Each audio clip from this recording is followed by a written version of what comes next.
people? Welcome to the Health is Wealth podcast. I'm your host, Jason Shively, and this is the show we talk about the relationship between your health, his wealth, and we're not just talking about the push-ups and dollar bills. My co-host today, Bobby Jackson, and a special guest, our good friend, Will Medina is in the house today.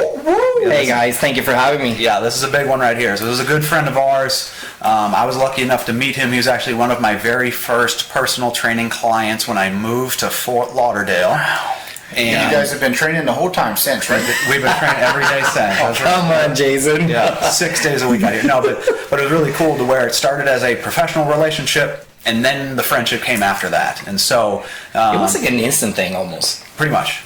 Even though you're from Wisconsin, but I try not to hold that against you. So. Oh, we're gonna go there already. Yeah, all right. Right off the bat. So yeah, not only just general friendship, but really admire this guy for his entrepreneurial spirit. So that's something where when we hang out, it goes from just the bro down to the power meeting really fast. And that's something that we really enjoy spending some time with you. I know you got a lot of different things happening in your life and you got a lot of irons in the fire right now, but why don't you let people know kind of the primary thing you're focused on right now? You know, I just love entrepreneurship. I wish I loved the fitness part as much as, you know, just making those coins. Yeah. Because we've known each other for, like 6 years now. And, like, my whole journey with being an entrepreneur started 10 years ago when I started my, like, just home-based travel agency. It was supposed to be, like, a side hustle type of thing where I had literally no idea what I was doing. One of the many side hustles people pick up on the side. And I remember it was just like I was going to school. I was 24 when I started that.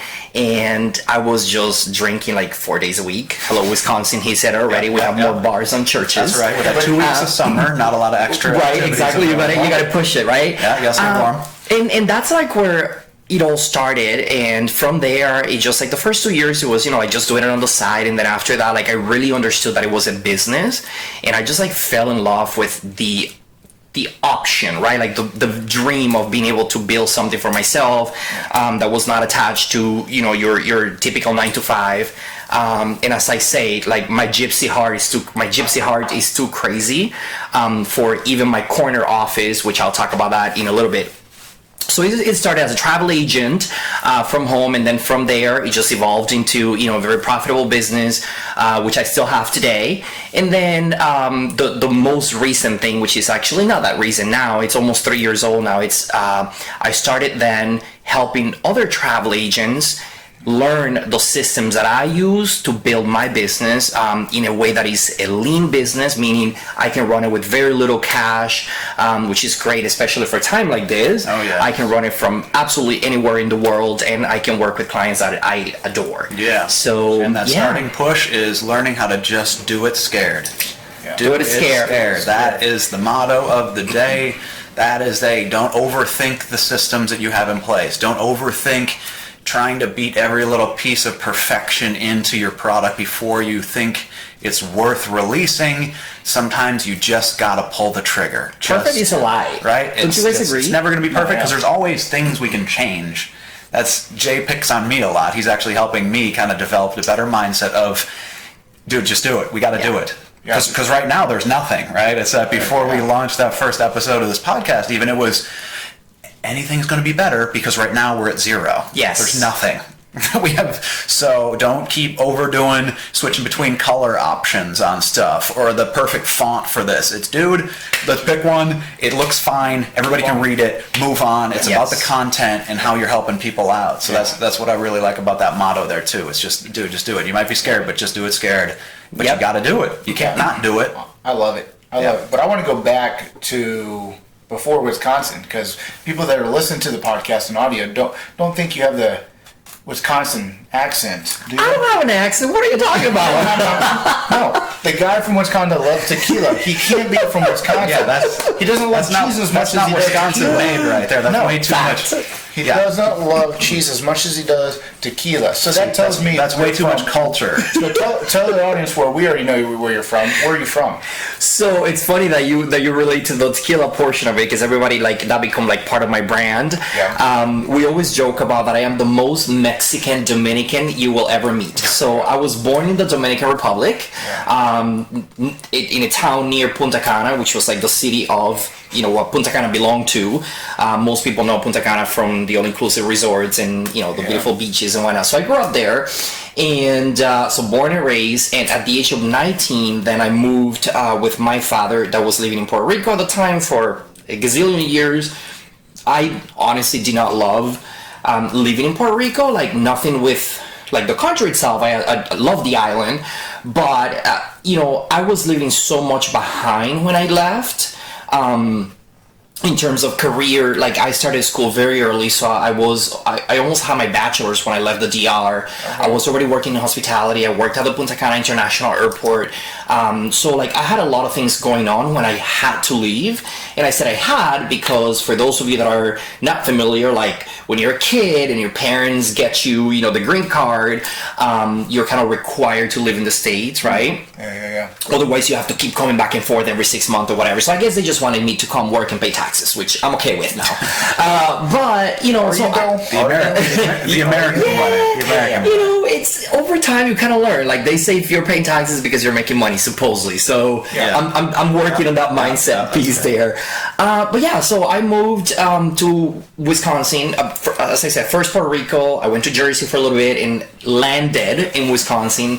At the age of 20, and I just... How much of a culture shock was that for you? I mean, that had to have been, not picking on Wisconsin any more than necessary here, but honestly, I mean, the climate, the culture, like, what city were you in? It was Milwaukee. Milwaukee, okay. Yeah. So I'm gonna summarize that in telling you I moved like mid-January 2006. Oh, yeah. Now, for those of you not familiar with the Dominican Republic, it is an island in the Caribbean, and it is warm, much like South Florida. Actually warmer because it never goes down to like 60 degrees. It's always like 75 to 85, roughly, right?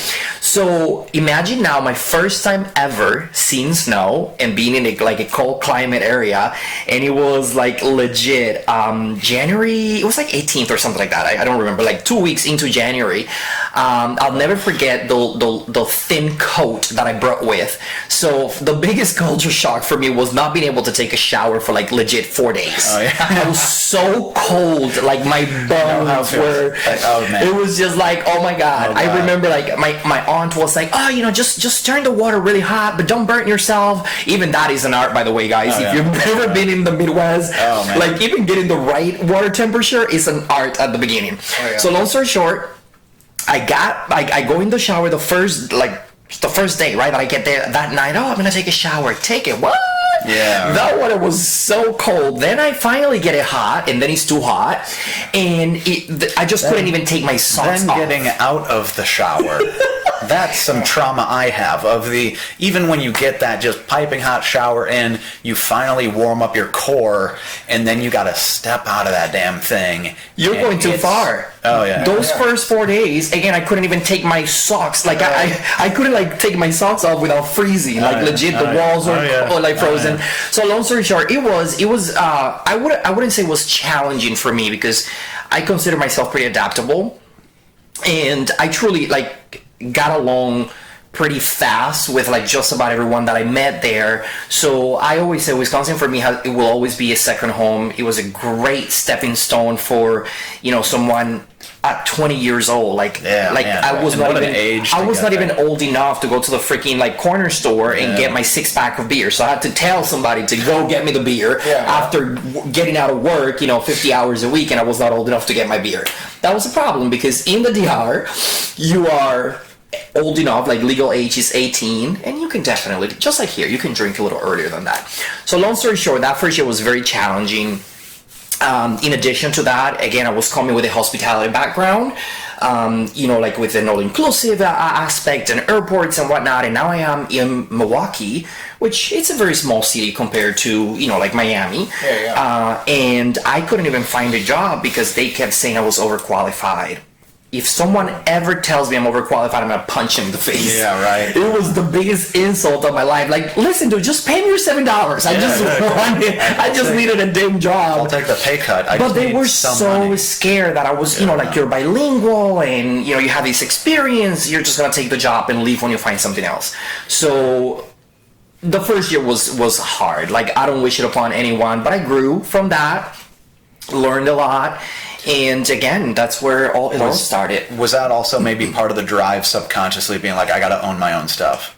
I want to never have to interview again because I'm the boss. Like, this is, stop telling me I'm overqualified. If I'm overqualified, give me your job. Let me hire the next person. But there shouldn't be I'm not allowed to work here because I know too many things. Yeah. That just means that, okay, I'm just interviewing at the wrong level of this company, apparently. And maybe I just need to start my own. But then, like, at that age, it was like, okay, like, you're overqualified, but then the experience that they needed for the next level, I didn't have it because I didn't live here before. So it was like a cluster F. So that definitely was, like, subconsciously something that, like, drove me into, like, I just gotta find something to do. And if I'm being honest, like, when I started my company, I never really thought, like, this was gonna be it, right? Like, I never thought this is gonna get me, my own company. Like, again, it was a side hustle. Because when I first met you, you were working in banking still. Yes. Right? You were with... We don't have to name the chain, but you were with a pretty big bank. Yeah, so... Which I think was also probably an awesome hit on the resume for then when you kept going on and picking up these bigger and bigger opportunities, was like proving you were responsible with money, managing a massive amount of money, having all these customers and all that. But it was like the amount of responsibility you had taken on through the banking system alone was pretty impressive. Yeah, the bank was a great stepping stone for me. Funny enough, I didn't land into banking because I went to school for finances or anything like that. Yeah. I ended up with a banking job because I wanted to move to Florida. Really? So... and you're like, what, transfers everywhere? Banks do. Yep. Yes. Banks are crazy. So. I, fast forward to a couple of years after that whole year of, like, hardship in Milwaukee, I got a job it was at a call center for a financial institution, for merchant services company that gave services nationwide. So a lot of our clients were in New York, and we had a lot of clients in Texas and California and so on. So I was working that call center for like 6 years. And then I wanted to move to Florida to pursue other dreams. And I was like, this is not gonna work, and I'm leaving, right? Like, I was saying for like 5 years, I'm gonna move to Miami. Like, eventually I was like, I'm leaving at some point. And I literally took a pay cut. And like, I remember the year that my third week of vacation hit my dashboard at that day job, and I then quit. I was like, damn, like, I worked all these years for a third week of vacation. Yeah. And here I am giving it up to go take a pay cut. So I took a pay cut and went to the bank exclusively because I knew that company had they have branches down here, and therefore I could transfer within a year. Yeah, that was and that's really exactly like it worked out. I went to work for it in like perfect strategy. 11 months. I'm like 5-star everything. Like, can I move to Florida? And here I am. Not a single complaint. Great record already with them. And then it was, hey, you guys have locations everywhere. Let me get down to South Florida. Yeah, man, that's a great strategy. I think a lot of people overlook opportunities like that as well, because we understand it's like nobody can just jump into their first business unless somebody's giving you way too much help. But it's that if you need to build that credibility, you're still building your private little stash of cash. It's look for those companies that have opportunities for you to get to where you actually end up wanting to be location-wise. The biggest thing is what Will just said was he was willing to take a pay cut and a vacation cut when you've already put all that time in the corporate world. And most people aren't willing to do that unless it's a dire situation. That was a choice of his. He could have easily kept that 3-week vacation and stayed steady and kind of worked another year and had 4 weeks and then gradually made this. But he was willing to take those pay cuts, which a lot of people, and it's been hard for me over the time because I was in the accounting background too. So taking pay cuts and starting into a new industry, That's a big jump, especially when you have your own bills, your own responsibilities. You're already in your early mid-20s. It's tough. That's a tough decision when you like that money coming in and you don't realize how little or how much it is at the time. It is a tough decision, but I believe in the end you just have to have the vision, right? I didn't know what the end looked like, but I started with the end in mind. I knew that right now this was gonna suck. I was gonna take this however many dollars a paycheck that was less. But a year from now, I could be in the place that I needed to pursue that kind of like that next step. And the same thing goes for like everything else. Like I moved to Florida not knowing absolutely anybody. I don't have family here. I didn't come to anybody's home.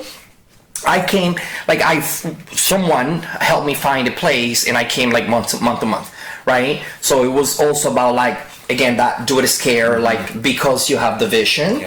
And sometimes that comes with your own personal sacrifices, and sometimes you just land in it. I was not that lucky, but it worked out. And I think that's a good sign of keeping the ego in check, of being able to say, okay, I know I'm worth more than this on my pay grade. I know I should be at a better opportunity than this, but that wasn't the finish line anyway.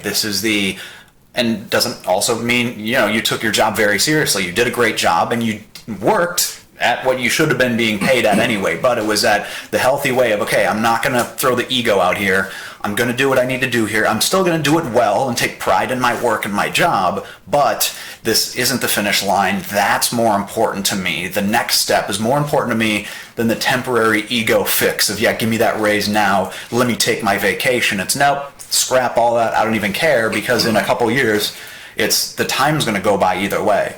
So that extra few bucks you would have made, would you have more fun spending that up in Wisconsin still, or are we glad we ate a couple extra bucks and now we're partying on the beach down here? So that's a cool way that some people, it's that look long term. Sometimes it's worth a little bit of sacrifice now to be living a lot more comfortably in a year or two.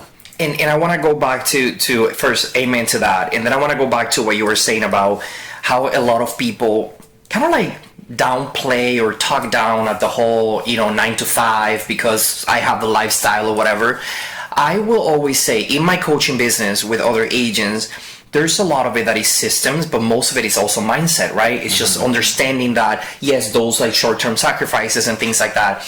But I am a huge advocate for absolutely any human being that has the ability and the capability of having a decent job that they enjoy, even if it's not their dream, that they take that and use it to their advantage.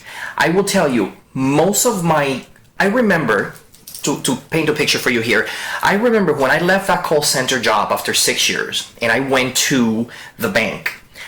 I remember I hated selling. So I thought. I was selling the wrong shit. Can I curse here? Yeah. Okay, go. We'll beep it. I was selling the wrong stuff, and it was an outdated system where I had to be making, these offers to someone that was calling with a big problem, but I was not done fixing your problem yet, or perhaps there was a follow-up call, and there was this outdated person here telling me that at the end of that call, when they were recording me for quality control, if I didn't make that offer for that, whatever it was, this insurance plan or this credit card upgrade, whatever it was at the time, that was not related to your call whatsoever. So I did hate selling. Then after that, I went to the bank, and I promise you, within the first year, I became, it was like the top 1% of the company, like in sales numbers and goals. And the most important thing is that I learned to love it. Like it didn't feel like selling anymore. My point is, I took those webinars. I know they're boring at times. I took those trainings. I took those role plays with my former regional manager, Justin, from Wisconsin. So shout out to him, wherever he's at.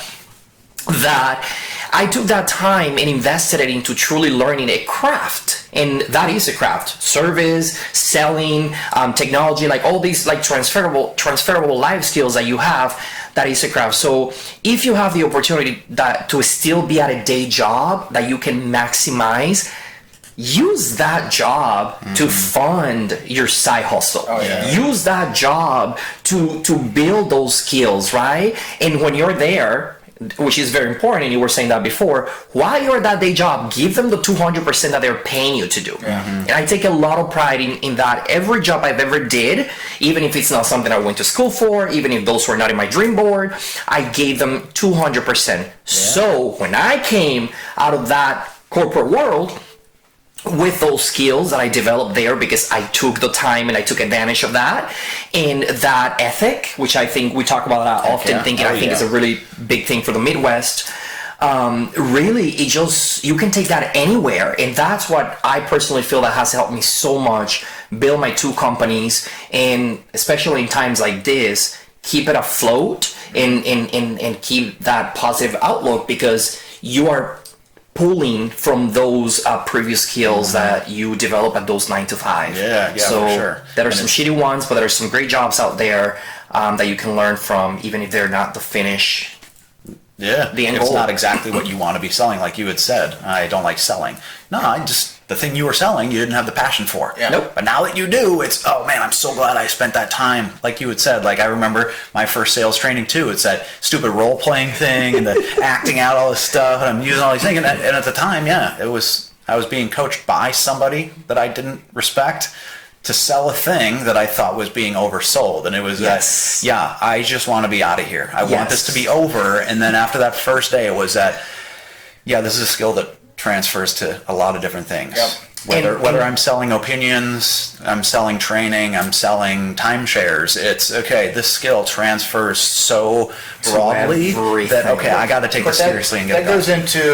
That goes into the biggest part of the wholesaling thing. You got to love what you're selling.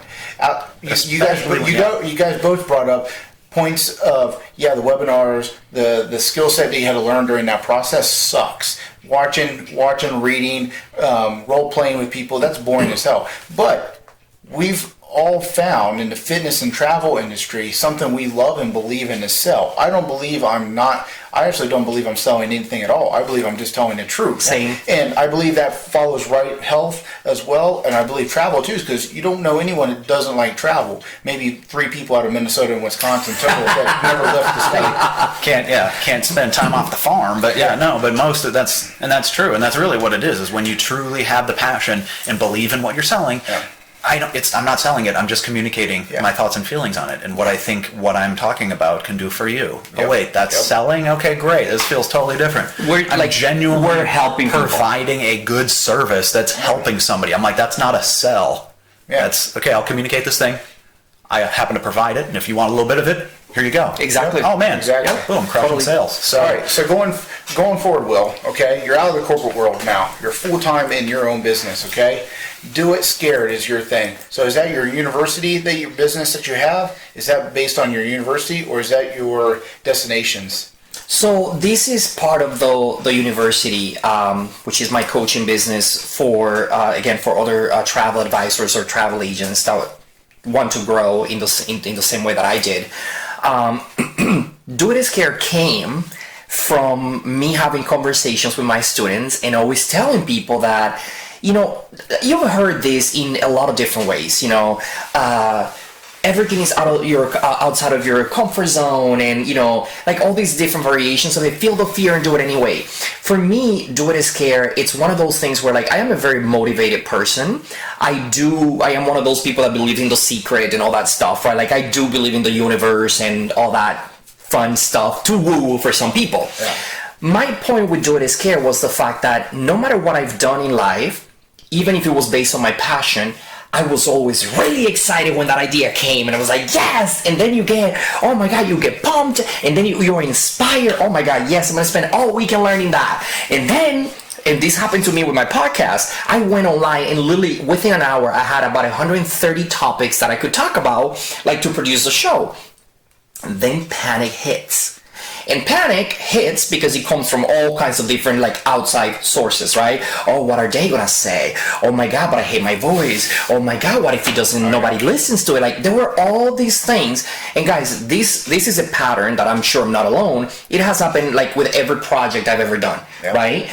And it was like, so I learned that like, but if you just do it scared anyways, like of course I'm scared. Like like it might suck, right? Do it anyway. So Do It Scared is kind of like our motto, is what I use a lot to illustrate to some of my students that feel sometimes even with like creating their own offers and their packages and their fees, like they just get all this fear because, again, coming from, depending where you're coming from, how you grew up, the jobs you've had, we know that your previous jobs have a lot of power in making you feel whether or not you're worth something. Yeah. Right? And then when you come out on your own, like, again, if you're selling, you gotta charge, right? Even if you're passionate about it, like, the coins are what are gonna pay the bills, right? There gotta be passion, but there gotta be some profit. Yep. So, so do it is care. I love that. And what I love the most is that I've been using it on, like, social media for a couple of years now. And even people that are not my students, like, I get teary when they post something on my wall, when they comment, hey Will, I'm doing such and such, I'm doing a scare, like you say, right? Like I've had people in the industry that were salespeople for other companies, like tour operators, right? They were my sales rep for a territory, and they've quit those jobs to go become a painter because that was their passion, right? And when they reach out and they say, I did it a scare, guess what? It just fills me with pride, and it's just a word, like, I hope it just, everybody like embraces it. No, yeah, and I think it relates. Everything. Yeah, I think it relates into Bobby and myself with health, because we run into a lot of people scared to start, and it's the fear of starting to walk into the gym. I tell people all the time. The easy part for me is to sell the idea of fitness. The hardest part is to get them to start, and it's because they're scared. It's to show up is my motto. Show up. Show the hell up. Especially when there's physical discomfort involved with exercising, where there's a literal fear of getting to that, opening the door. Okay, well, is this guy going to be in a good mood? Is he going to make me just do burpees until I throw up? Okay, what's it going to feel like? It's not even that far. It's the judgment. Okay, I am 50 pounds overweight. I don't have the right outfit to wear. All these people that are going to be in there are already fit. The person that's going to tell me what to do is fit. And we all need a professional to help us. But there's a point where we're scared. It's going on. I mean, going onto a stage and talking in front of 1,000 people, scared. Okay, but you got to do it. There's people that are doing it really well now, or were scared at one time. And I think it's a great motto for health. Again, it's an awesome motto for developing your own business, jumping onto your own business, and anything really is. Man, that's just, I love that statement. Yeah, especially with that business. It's that ultimate fear. I think if people aren't a little scared, then they're just out of their minds. I think that if there's no fear at all, okay, you're probably walking into a disaster. Because they talk about that like a pre-fight emotion. It's like that. If you're truly not scared, you are either such a level of psychopath, liar, right? Or you just don't. You're so dumb you don't even know what you're walking into, and you're going to get destroyed. And so, same thing I think with a business. If you don't have that little fear, thinking, yep, this could eat it. Your butt has to be just a little bit tight every day just to get started. You got to bring the Ohio in it. You got to reference butts at least one time in every episode here. So. But the biggest thing is I still get, I don't necessarily say it's scared before I teach, see that I have a long day. It's more of an amped up thing. I always like to bring it up as a rock star getting on stage. He's sung 300 days in a row, but he still has to get little adrenaline. It's that nerve, adrenaline. And I wouldn't say it's endorphin yet, not until you're in the moment. But man, that tightness that you feel right before it's make it or break it mentality for sure. means you're ready to go. Boom. I would say that for a lot of people, it's scared first before they get that point. But when they get to that point and they got their own business started, oh man, can they do wonders. Yeah, for sure, man. And again, I repeat, this is never going to go away. So that's my point. Like, even when you're just trying to just add a little something new to the business, you're still gonna go through yes, and then it's like, oh man, but what if, right? Yeah. So that's why I say it's not really about oh my god, you're a scared chicken, you're a scared cat. It's just about just push through that fear for whatever it is. Oh yeah, that's it. All right, well, so the toughest question of the day. Okay, here we go. You know what's coming. Okay? You know what's coming, so you might as well just bite the bullet. Okay, how is your health in your life, and how is it impacting your life and your business? Terrible. Yes, terrible. I have the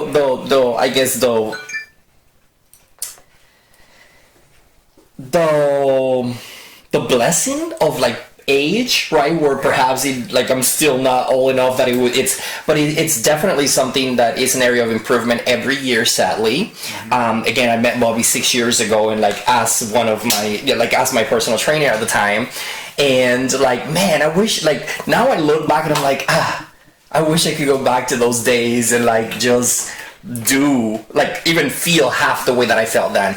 But yeah, it's eating habits, bad. And obviously, as an entrepreneur who works on a computer, it's the amount of time that I spend sitting down and not exercising. It's just crazy.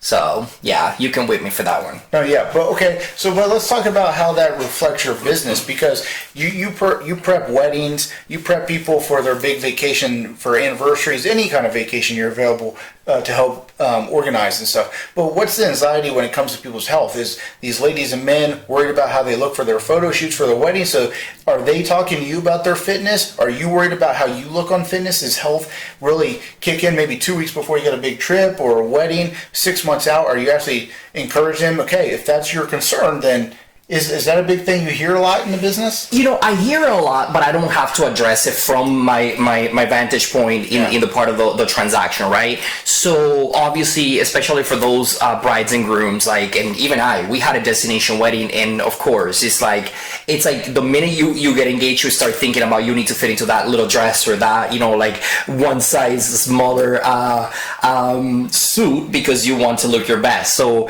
I think weddings and health and fitness, just they automatically are merged.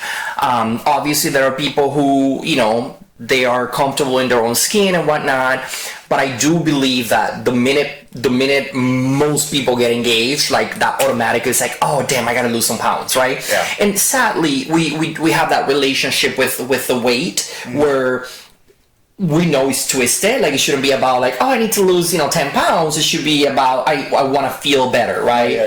That day for my person and whatnot. So that definitely is something that happens all the time, and I see it. I've had brides that end up, from the time we start working together, 1.5 years before, in the time they get married, they are 4 sizes smaller. Oh yeah. Because they were prepping for that wedding diet, as they call it, right? And for me, I will tell you, every year I do roughly between 4 and 5 speaking engagements on stage internationally, where I'm speaking at conferences or I am emceeing the conference itself. And man, I tell you, the kind of pressure that I put on myself every freaking time. Yeah. To find that suit and to buy it. Do I buy the size smaller, or do I buy it because I know I'm gonna lose those 5 pounds by next week, or do I go and size up? It's a struggle every time, and I'll always keep it real. I hate it.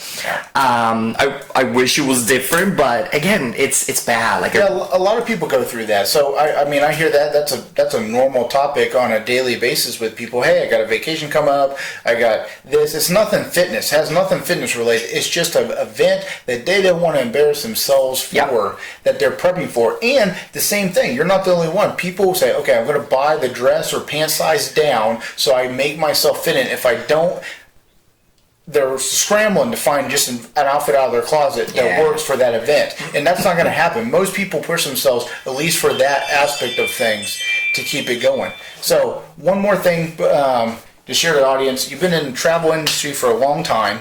Okay, this pandemic has gone around the world. It's screwed the travel world upside down.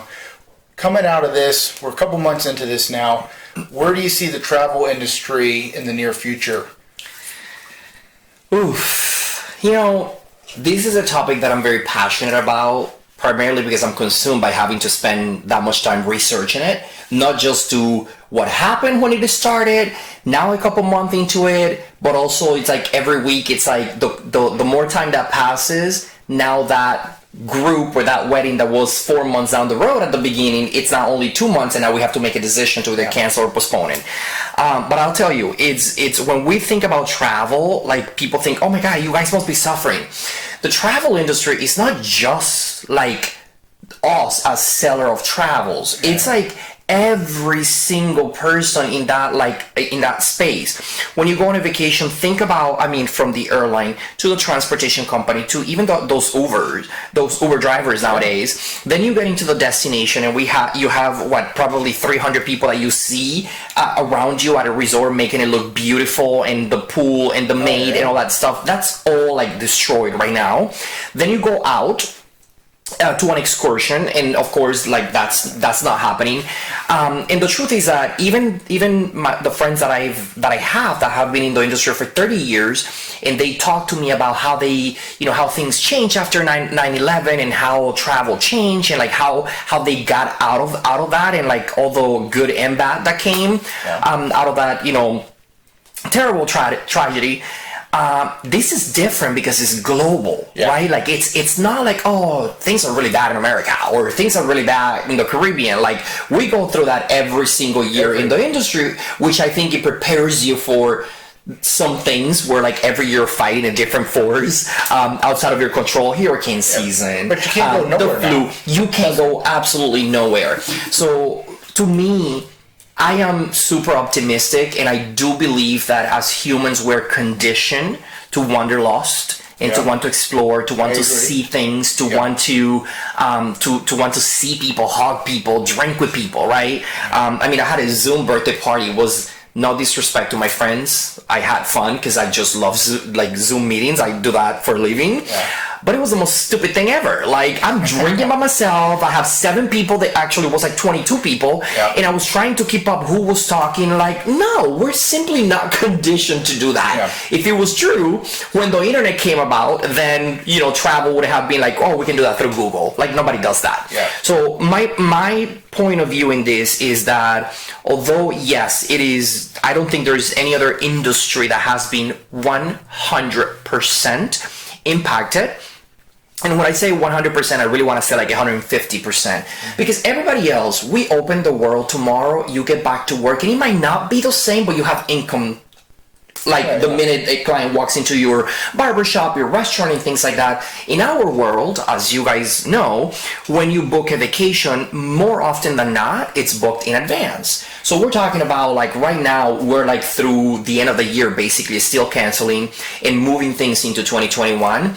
But something is going to give, right? We are going to learn how to live post-COVID with this. We did it once again post 9/11. I remember how some of my friends tell me that I used to just walk up right to the plane. There was no 3 hours waiting or whatever. Now we happily get, now we have credit cards that have lounge access, and we go wait for those 3 hours to board a plane. We have to go through extra security and things like that. So it's going to be a little uncomfortable for a little bit. But again, I just think, I mean, even for people like us, we're not from here. We're going to travel.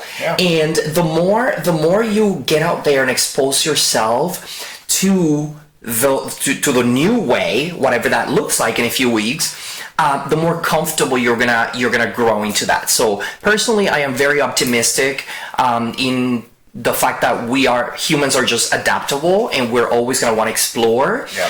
So even if it takes a little bit longer for us to figure this out, I invite all of you to just keep dreaming about those amazing places. I mean, if you have had the pleasure of traveling anywhere in the world, I know you guys love Brazil, but like anywhere in the world, there's just a different emotion and a different feeling when you love to travel that you just cannot get from anything else. I love to shop online.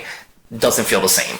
I could go dance at a club here, in Miami, some of the hottest club in the world. It never will feel the same than just going to an unknown destination. And just letting go. Letting go. And so that's a funny thing because in fitness and health, we dream on a diet because diets never last. When we dream about that burger that shot of tequila at the end of the journey, when you finally get in those pants that you want to enjoy.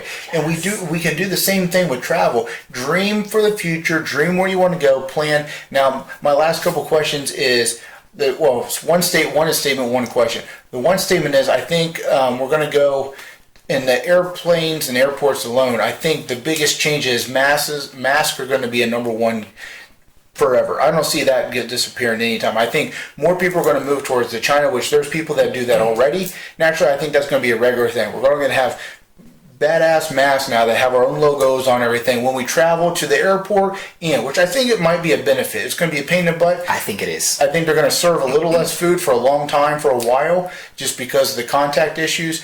But the other thing is when should people start booking their trips?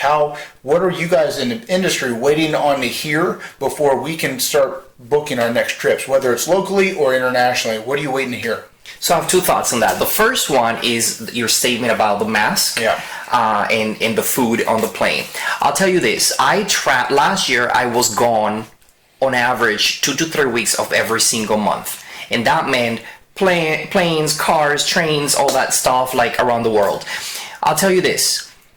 My best friend and her husband and their kids, they have been traveling with masks. He had cystic fibrosis. So they have been traveling with masks for the longest time. And they have, like you were saying, some of these badass masks that they wear. And, before it was kind of like, oh, they're the odd ones. Or like, oh, germophobic, which I am to begin with. So like my hand sanitizer is always with me and whatnot. Yeah. But I'll tell you this. As you were saying, I think it is a benefit, to be honest with you. I don't believe that it's a bad thing. We already know planes are filthy. It's just reality of life. But so is a train in New York City that people have to take every single day to work. So I'll take a filthy plane, quote unquote, to go on a much needed vacation or to go see family somewhere else. So I don't think it's a bad thing. It's just new. Yeah. We're not used to it. Yeah.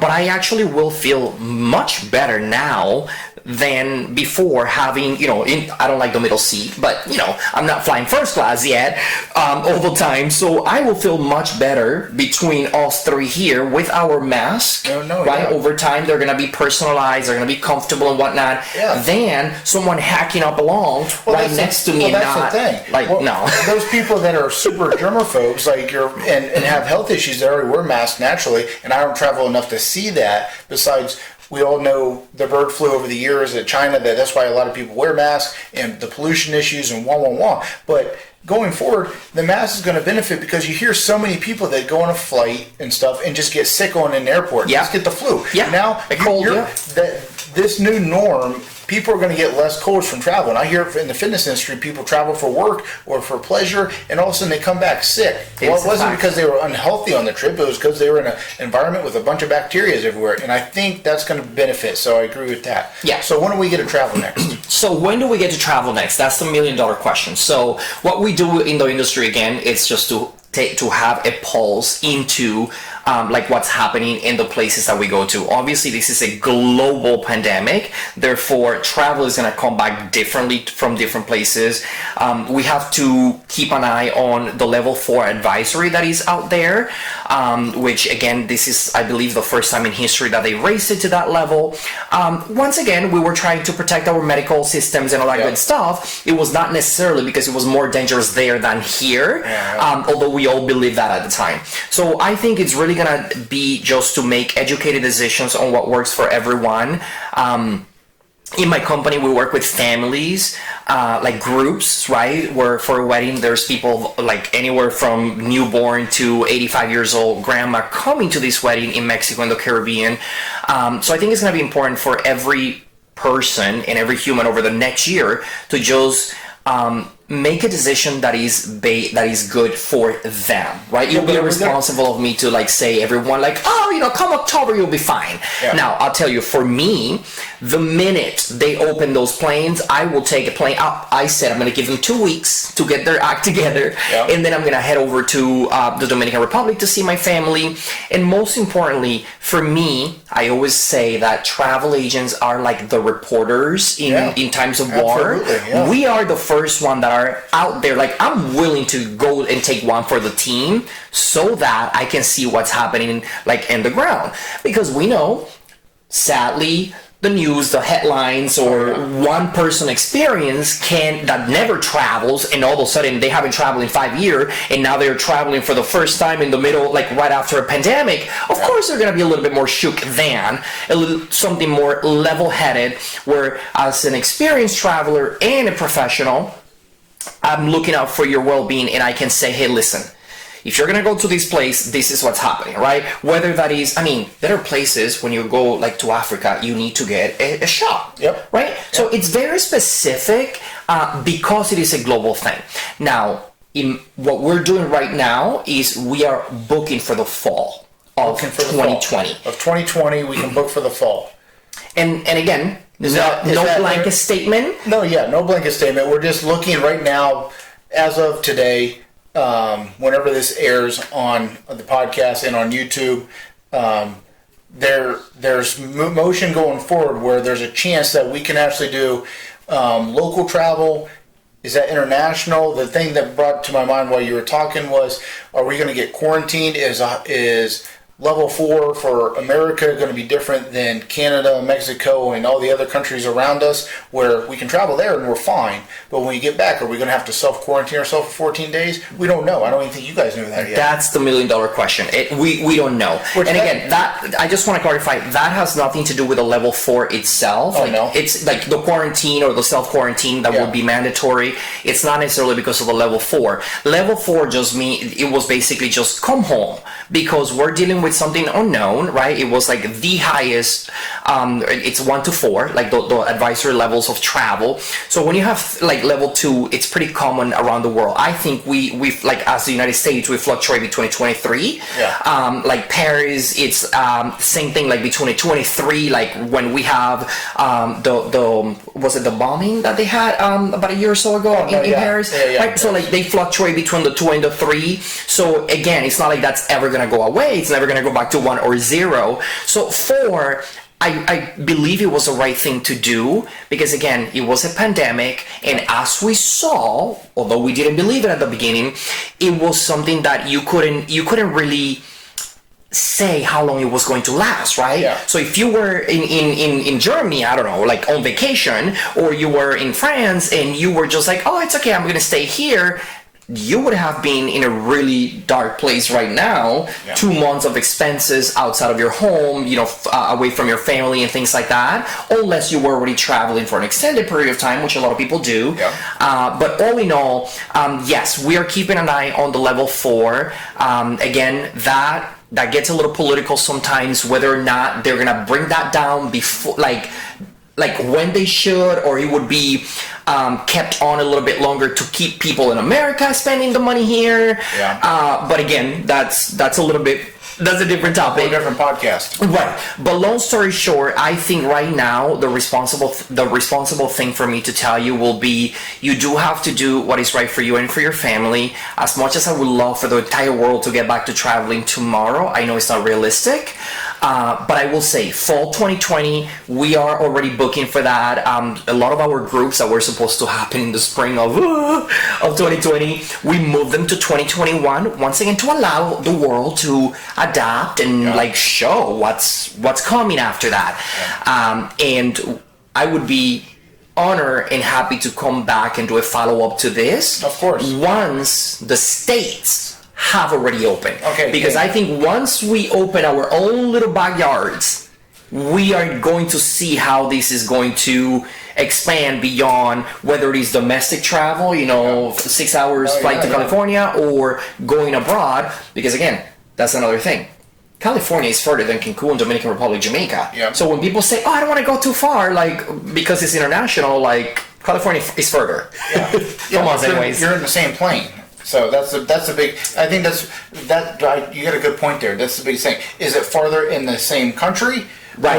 Or is it the international flights? Because we don't know what they've done over there to clean up their issues there with the virus and stuff like that. So we don't know. No one knows until the soldiers like you are going out there, and we can't wait for you to do that. So I'll be in the front line. Love you, brother. Love you too. Thanks for being on here.